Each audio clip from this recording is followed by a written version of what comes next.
அனைவருக்கும் வணக்கம். நான் ராம்குமார், இந்திய சுயராட்சி கட்சி தலைவர் பேசுகிறேன். கோவையில் 10 வயது சிறுமி ஒரு இளைஞனால் வாலிபரால் கடத்தி செல்லப்பட்டு பாலியல் படுகொலை செய்யப்பட்டார். இது தமிழகத்தில் தொடர்ந்து நடந்து வந்துட்டுருக்குது. ஏற்கனவே இது சம்மந்தமாக பல வீடியோ போட்டிருக்கேன். இந்த மாதிரி குற்றவாளிகளை உடனடியாக என்கவுண்டர் செய்யணும். இதுதான் நான் இன்றைக்கி சொல்லிக்கொள்ள விரும்புகிறேன். இன்றைக்கி சோசியல் மீடியா ரொம்ப ரொம்ப மோசமான ஒரு நிலையை நோக்கி போயிட்டுருக்கோம். நம்ம எங்கே போயிட்டுருக்கோம் அப்படிங்கிறதே தெரியல. இந்த சமூகம் சீரழிஞ்சு போகிறதுக்கான அநியாயமான தொடக்கமாக இது தெரியுது. ஃபேஸ்புக்கு, ட்விட்டரு, இன்ஸ்டாகிராமு இது எல்லாமே செக்ஸ் அது சம்மந்தப்பட்ட வீடியோஸ் மட்டும்தான் ரொம்ப ஜாஸ்தியாக வருது. போன் சைட்ஸு அளவுக்கு அதிகமாக இருக்குது. பாலியலை அந்த பாலியல் சம்பவங்களை ஜனங்க ஏற்றுக்கிட்டாங்களோ அப்படிங்கிற ஒரு சந்தேகம் எனக்கு இன்றைக்கி வருது. ஏன்னா நடந்து முடிஞ்சதுக்கப்புறம் எல்லாரும் கத்தி கூப்பாடு போட்டு அதை பற்றி பேசி அதை பற்றி கடுமையாக தண்டிக்கப்படணும், குற்றவாளிகள் கைது செய்யப்பட்டு மரண தண்டனை, உச்சபட்ச மரண தண்டனை கொடுக்கப்பட வேண்டும் அப்படிங்கிறது பேசி பிரயோஜனமே இல்லைங்க. ஏன்னா நடந்துட்டுருக்கு.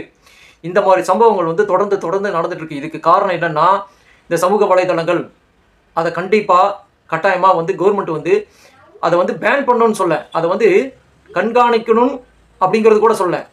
இந்த ஆபாச வீடியோங்கள், ஆபாச சம்மந்தப்பட்ட எல்லா விஷயங்களையும் கவர்மெண்ட் தடைப்படணும் அப்படிங்கிறத நான் சொல்கிறேன்.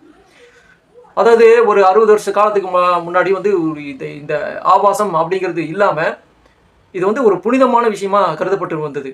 இன்றைக்கி அது முழுக்க இந்த புனிதம் ஆபாசமாக ஆயிடுச்சு. வக்கரம் அதுக்குள்ளே வந்துருச்சு.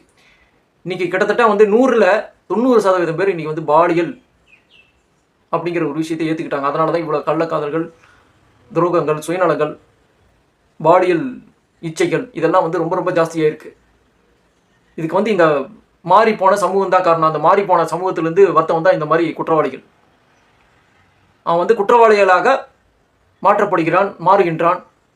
அதெல்லாம் விதை விருட்சமாகி இன்றைக்கி அவன் குற்ற சம்பவத்தில் ஈடுபடுற ஒரு நிலையை தான் வந்திருக்கு. இதுக்கு காரணம் என்னென்னா, இந்த மாதிரி ஆபாசம் நிறைந்த சோசியல் மீடியாக்கள் தான், போன் சைட்ஸ் தான். இதெல்லாம் கட்டாயமாக கவர்மெண்ட் தடை செய்யணும். ஒன்று. ரெண்டாவது, அரசாங்கம் ஒழுக்கம் சம்பந்தப்பட்ட நடவடிக்கைக்கு கட்டாயமாக முன்னெச்சரிக்கை நடவடிக்கை எடுக்கணும் அப்படிங்கிறத நான் இன்றைக்கி சொல்லிக்கொள்ள விரும்புகின்றேன். ஏன்னா பெரும்பாலான இளைஞர்கள் இன்றைக்கி 18 வயசுக்கு மேலே இருக்கிற எல்லாருமே குடிக்கிறான், கஞ்சா யூஸ் பண்ணுறான், அபின் யூஸ் பண்ணுறான். ஒழுக்கங்கிறதே கிடையாது. ஒரு பப்ளிக் கிட்ட பயங்கர நியூசன்ஸாக நடந்துக்கிறான். சோசியல் ரெஸ்பான்சிபிலிட்டியே இல்லை. இது என்னவாச்சுன்னா, அவனுக்கு பிரேக் இல்லாத வண்டி மாதிரி